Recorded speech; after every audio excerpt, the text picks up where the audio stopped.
Et alors vous, en tant que lecteur, est-ce qu'il y a des auteurs qui vous inspirent? Oui.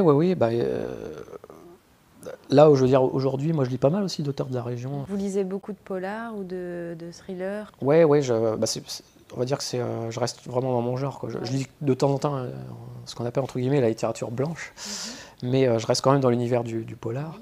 Je fais pas mal de salons dans la région parce qu'il y a beaucoup de salons de littérature et policiers aussi. Donc je vois des auteurs de la région. Donc c'est intéressant aussi de voir les différentes histoires. Donc effectivement j'en lis. Je lis aussi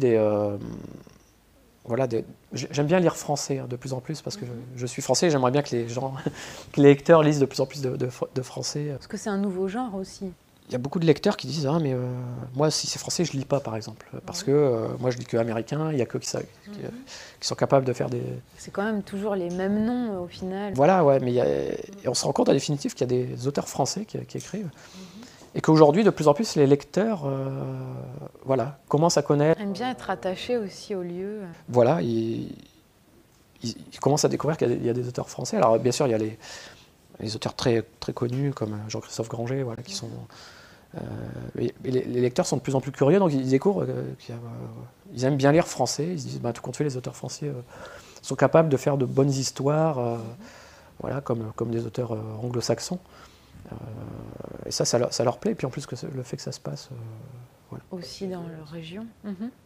Vous êtes surpris, vous, de votre succès? Parce qu'on peut vraiment parler de succès maintenant. C'est vrai qu'on attend, je dirais depuis La Chambre des Morts, on attend quand même le Franck Tillier de l'année. Ça vous surprend? Oui, c'est vrai que La Chambre des Morts, il s'est passé, c'était assez extraordinaire ce qui s'est passé. C'était C'était seulement votre troisième. C'était le troisième. C'est vrai que lui, il a super marché. Donc après, derrière, voilà, on se dit, il va y avoir une attente maintenant. Quel sera le prochain? Est-ce qu'il va être réussi? Donc c'est vrai ça me surprend toujours autant. En même temps, ça me rend heureux et ça me contraint aussi à faire de bonnes histoires parce que je sais qu'il y a des gens qui aujourd'hui attendent le prochain roman.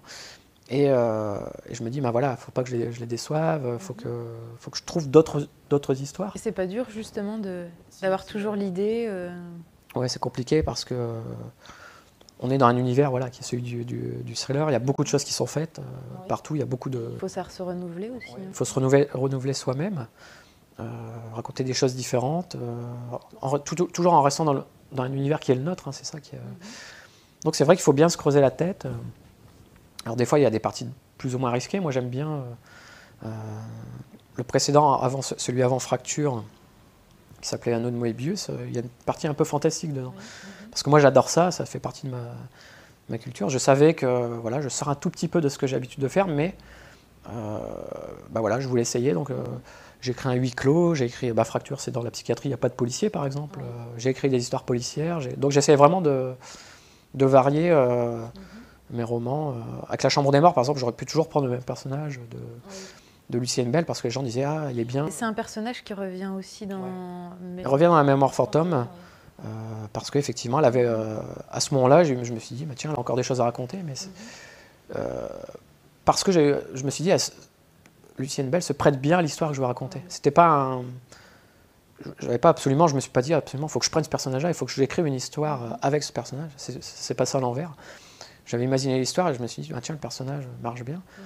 Mais je ne l'ai pas encore, on va dire, réutilisé, Lucie Bell. Mais ça va venir probablement pour un prochain. Mais voilà, ce que je veux dire, c'est que les idées viennent comme elles viennent. Et quand je pense avoir la bonne idée, je l'écris. Je ne me force pas à utiliser des personnages à succès, on va dire, entre guillemets. Voilà. Mais c'est vrai que ça me surprend encore aujourd'hui. Mais... on se rend compte qu'il ne faut pas se relâcher, c'est-à-dire c'est un travail constant, parce que c'est vrai qu'il y a beaucoup de livres qui sortent.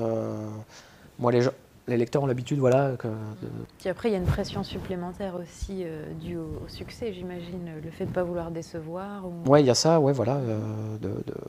de faire des bonnes histoires, parce qu'on a toujours peur que les lecteurs nous lâchent. Enfin, c'est ça, moi, c'est une petite angoisse. Qu'il suffirait d'un livre pour qu'ils partent. Donc c'est pour ça qu'il faut toujours écrire des bons livres. Et puis il y a les nouveaux lecteurs qui vont en prendre un au hasard parmi les 7. Et il faut qu'ils tombent voilà, sur quelque chose Sur quelque chose de bien. de bien, parce que s'ils prennent le mauvais, voilà, ils vont dire non, je ne veux plus jamais lire cette auteure, c'est horrible, alors que peut-être c'était un roman qui était juste en dessous. Et, voilà, c'est ce que j'essaye de faire des romans de qualité égale, quoi. Vous avez déjà, vous, un préféré dans vos 7 romans ou... C'est toujours difficile, ouais, parce qu'ils ont tous une histoire différente. Par exemple, La Chambre des Morts, c'est pas mon histoire préférée, mais il y a une tellement belle aventure avec ce roman que voilà, il restera toujours en moi. J'adore Un mémoire fantôme, pour l'aspect scientifique, mémoire. L'Anneau de Moebius l'année dernière, j'ai adoré parce qu'il y a une partie fantastique, ça je voulais le faire. Un huis clos, j'ai adoré l'écrire parce que je voulais écrire un huis clos. La Fracture, j'adore parce que il n'y a pas de policier, je voulais écrire une histoire sans policier qui se passe dans la région où on va dire les héros sont les propres enquêteurs. J'ai réussi à le faire alors qu'au début je m'en serais senti incapable parce que c'est pas évident. Donc voilà, ils ont tous quelque chose de particulier. Ouais, voilà, tous. Et le tout premier, par exemple, Train d'enfer, qui est peut-être le plus dur, qui est très sanglant, on va dire. Je l'aime bien parce que c'est mon premier et puis c'était vraiment moi, quoi. C'est celui qui vous a lancé. Tout ce que j'avais en moi. Et il y a des gens qui adorent ce roman pour son aspect justement très, très dur, très sombre, quoi. Et voilà. Donc il n'y a aucun roman que je regrette, quoi. Je suis tous très heureux de les avoir écrits, quoi. D'accord. Et alors là, vous sortez Fracture, vous travaillez déjà sur un autre roman ou vous laissez le temps de... Non, je travaille dessus. Vous savez, c'est très décalé entre le moment où moi je finis le roman et le moment où il sort. Il y a 6 mois quasiment. Et donc voilà, dès que j'en finis un, il y a toujours une petite période de flottement où on ne sait pas trop ce qu'on va faire. Donc il faut retrouver une autre histoire, se remettre un peu dans le... Voilà, de tout reprendre à zéro. Et puis, et voilà, on cogite déjà un peu à la prochaine. Donc là, le prochain, oui, il est bien avancé. Ce sera un huis clos encore, parce que j'aime bien ça, moi. Qui se passera au fond d'un gouffre, voilà, où 3 personnes se réveillent au fond du gouffre et elles ne savent pas ce qu'elles font là, elles ne se connaissent pas a priori. Et ça va être sur la survie, sur jusqu'où il faut aller pour aller au bout, quoi, de la survie. Donc voilà, ça va être pas mal, quoi, très psychologique.